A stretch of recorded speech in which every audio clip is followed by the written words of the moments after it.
This is Jonathan Aguilar here for Pro Boxing Fans. We're here at Fight Camp 2.0 starting July 31st. Eddie, it's some setting again. Was it just a no-brainer to come back here for the second time, especially with fans?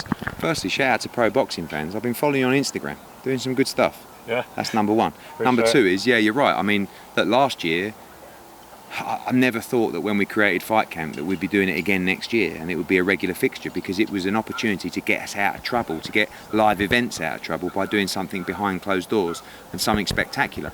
But the success of Fight Camp made us want to just do it again, this time with fans, with more of a festival feel. And that's what you got. Bigger fights as main events, bigger cards, deeper cards, more action, and a great way to kick off this new partnership with Dazn. We know it's going to start on Dazn and with fans back, but what are the other differences we can expect, particularly maybe in the build-up to Fight Camp? Plenty more content, you know, that's going to be important, plenty more narrative, but bigger shows. You know, you look back to, I think, the three non-pay-per-view cards that we had last year.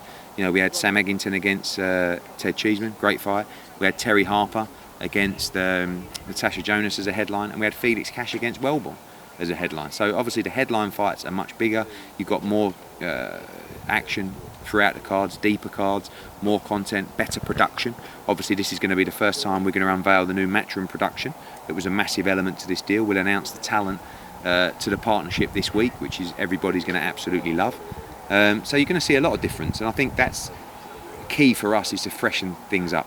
You know, for the last 10 years we've had an amazing relationship with Sky. They've been brilliant, but what you see every week is what you see every week. You know, we want to do something completely different, and you're going to see it. You're going to see it in full force on July 31st. Starting with Conor Benn, fighting Granados, he was calling for Khan, Broner, all the smoke, but does Adrian Granados fit that bill of what maybe Samuel Vargas should have been, that guy who's been at the world level? Exactly right, and actually, you know, he's better than Vargas.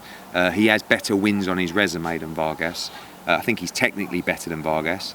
And that's what Conor Benn needs. It's going to be an absolute war. You know, every fight with Conor Benn is exciting. Granados ain't going anywhere in the first round. I know Conor says he's taking him out inside 6, but this is a war, and this is Granados' big chance and last chance to you know, do some damage on that kind of level. So I think this is the perfect fight. Listen, we can talk about, you know, I put him in the Khan fight now, I put him in the Brook fight now, but when we talk about, you know, Sean Porter, and we talk about, you know, Ennis, and we talk about, you know, that we have to progress Conor Benn in the right way. We've just done a new 5-fight deal with Conor Benn. His numbers are sensational. He was one of the biggest rating fighters on Sky Sports. His digital numbers are through the roof. We have to get it right with him. The kid's a superstar. So we're not going to just sling him in a fight where he's an underdog right now. When he goes into a fight like that, he will be 100% ready. Firstly, he's got to get past Granados, who is as tough as they come. If he does stop Granados only being stopped by Danny Garcia, are you under pressure then to put him in with maybe a former world title challenger? Yeah, I think, look, we've got a new 5-fight plan with him, which we believe will take him to the World Championship. So I'd like to see him maybe box 3 times this year. I'd love to see him, and you know, a huge part of our new deal with Dazn is giving our fighters the ability to box internationally around the world. So Conor Benn, who's boxed in America before, who's just come back from doing some punditry in Las Vegas, should fight again in America. And you know, I believe that certainly after 3 fights, we can start thinking about the World Championships and etc. But it's a tough division. You know, you look at the guys who are going to be leaving the division behind, which eventually will be Manny Pacquiao and Errol Spence and Sean Porter and Terence Crawford, and you've got the guys coming through like Virgil Ortiz and Jaron Ennis. I mean, fucking hell, don't get any easier, does it? So you've got to be really good. So we've got to give him every chance to be really good. Going into the next 2 shows, you've got Galahad-Dickens headlining rematch for the IBF title. Good fight there, and then if you just want to run through sort of fight camp. Sure, I mean, look, for that first week, I've done all the talking so far today, but I'll do it again for you because you're special Pro Boxing fans. Week 1, of course, you got Conor Benn against Granados. Got a brilliant fight. Chris Billam-Smith against Tommy McCarthy, British, Commonwealth, European cruiserweight titles. They're the kind of fights that we need to see more of on the undercard. Do you know what I mean? I mean, that should really be a headline fight, but this is how deep we want these cards. Also, you got Anthony Fowler against Roberto Garcia. Good tough fight for him. Garcia went 10 with Liam Smith, and also went the distance with Martin Murray as well. You got Shannon Courtney defending her world title on the card. Avni Yildirim, a wild card, fighting Jack Cullen, which is actually a cracker as well. What else have we got on that card? We've got Campbell Hatton returning to action. We've got Sandy Ryan making her pro debut. Week 2, yes, you're right, Galahad against Dickens, tremendous fight. Anytime there's 2 Brits fighting for a world title, I love it, and that's a big, big fight for those guys. On the undercard there, you've got a really good fight with Maxime Prodan, who's our 19-0 Italian welterweight, fighting against Florian Marku. Tremendous war that'll be. Fabio Wardley's going to be in a big heavyweight fight. Ellie Scotney returns. Ebony Bridges is coming back to the UK to fight Beck Connolly as well.